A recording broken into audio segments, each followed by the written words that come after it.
Hi, our passage today is John 3, verse 19. This is the verdict: light has come into the world, but people loved darkness instead of light because their deeds were evil.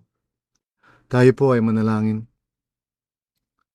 Dear Lord, maraming salamat sa iyo, Panginoon, sa biyaya mo, that we can come to your word, that we can meditate on it, and Holy Spirit, you are there to teach us, to guide us, to help us understand.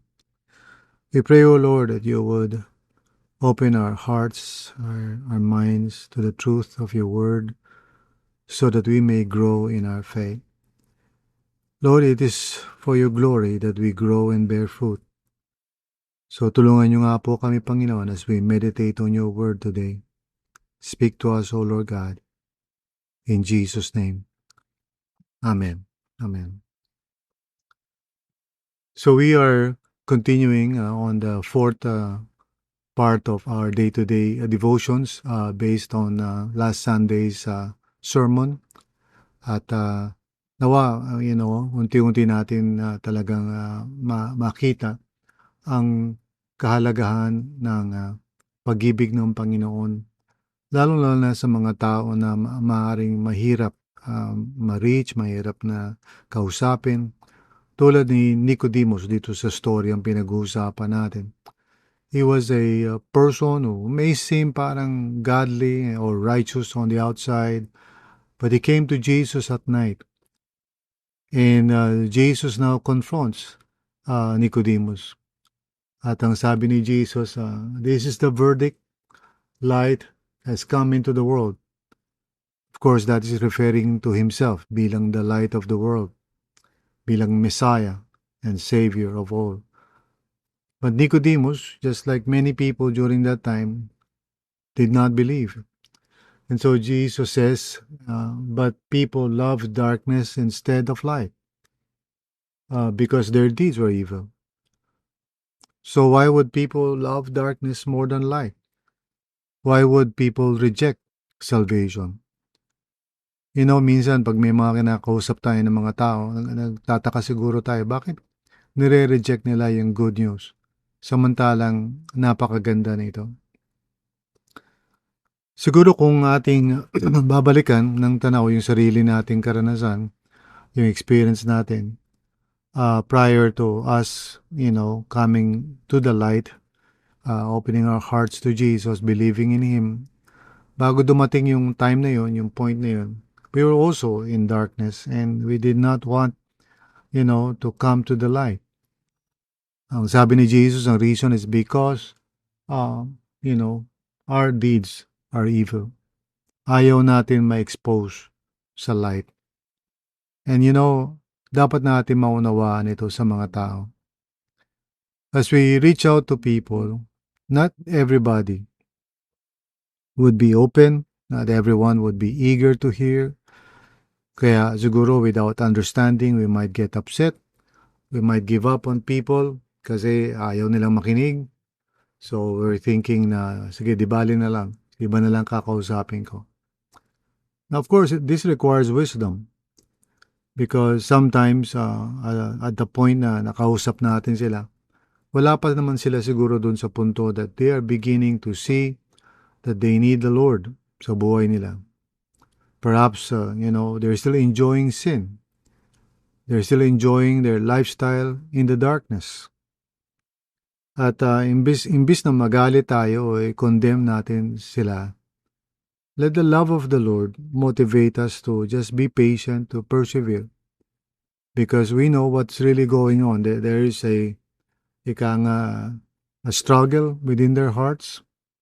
On the one hand, nakikita nila like Nicodemus, I'm sure, nakikita niya si Jesus and something inside of him probably is, tugging or sabihin natin may tension and that's why he came to Jesus. Pero yung stronghold ng kasalanan is still there.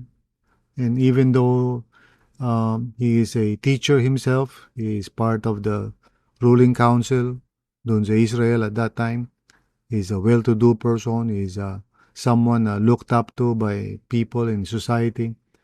Pero there's darkness inside of him, and he could not recognize it or acknowledge it, and he would not come to Jesus to be saved.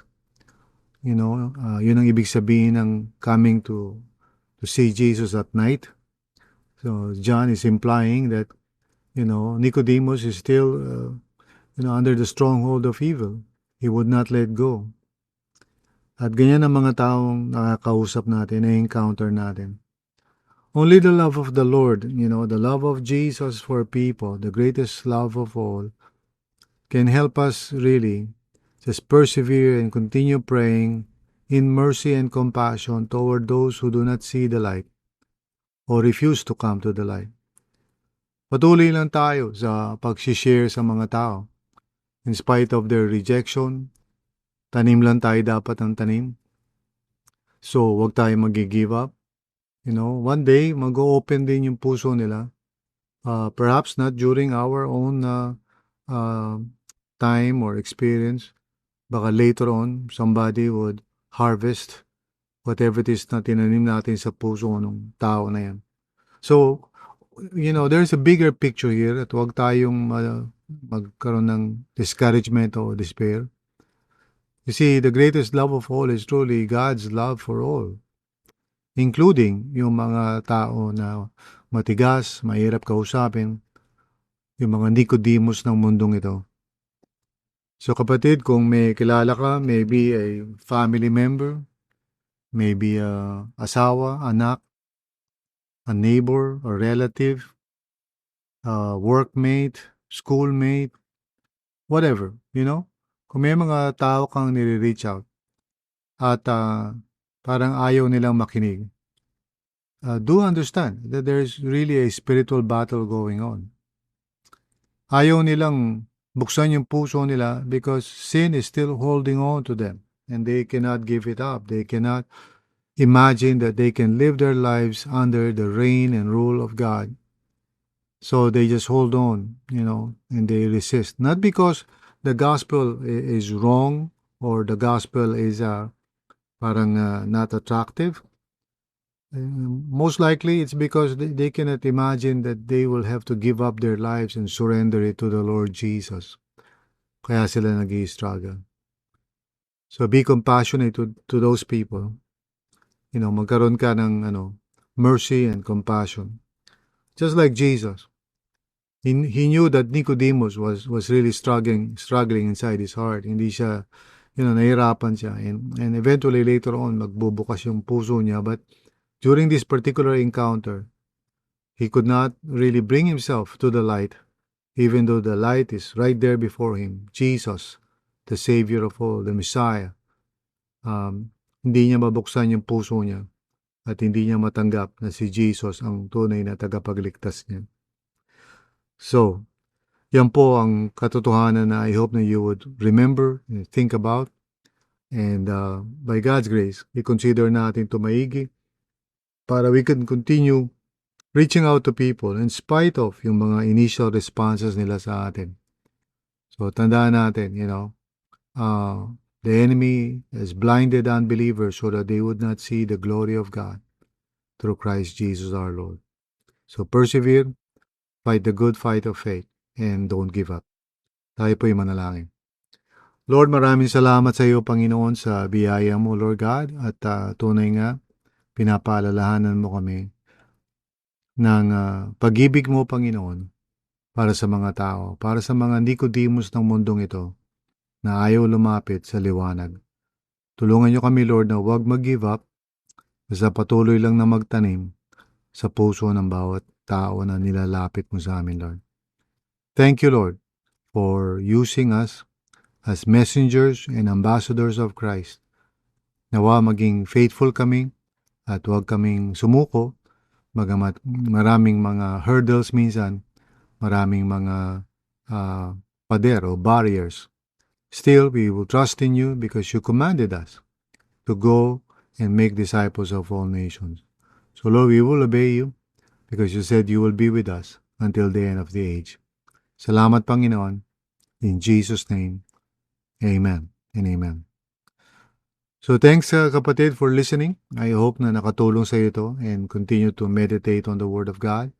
Continue to think about what God is saying and teaching us as a church, as a congregation, and also individually.